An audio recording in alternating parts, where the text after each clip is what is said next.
Hello everyone, happy Sunday.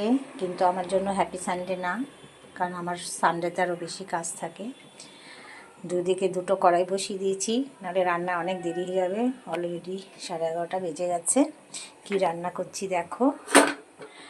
কচু বাটা হবে, মান কচু বাটা। এটা হচ্ছে তোমাদের দাদাভাইয়ের বন্ধুর বাড়ি থেকে দিয়ে গেছে। এখানে কাঁচা লঙ্কা আর রসুন, ধনেপাতা পেস্ট আছে, আর কচু এই দিয়ে হবে।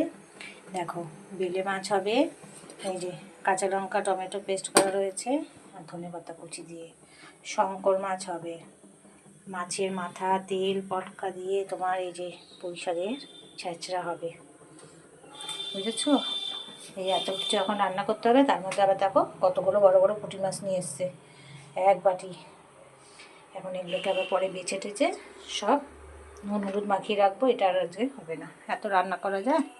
খাওয়ার সময় তো একটুখানি খাবে, আর আমাকে এই বসে বসে রান্না করতে হবে। এখন চলো রান্না করে নিই।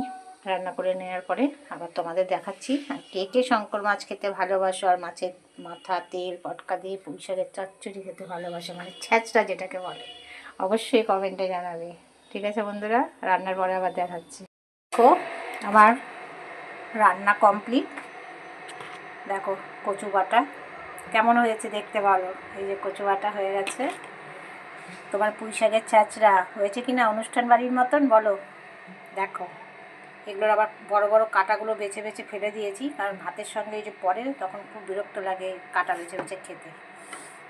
আর এই দেখো শঙ্কর মাছ হয়ে গেছে। আর এখানে এই যে বেলে মাছ, এই যে বেলে মাছটা করে নিয়েছি। এই হচ্ছে আজকে আমার রান্না। কেমন হয়েছে, তোমাদের কেমন লাগলো অবশ্যই লাইক কমেন্ট শেয়ার করবে। আর যে যে এরকম অনুষ্ঠান বাড়ির মতন পুঁই শাকের ছ্যাঁচড়া খেতে চাও, কচু বাটা খেতে চাও, চলে আসো তাড়াতাড়ি। ঠিক আছে বন্ধুরা, টাটা।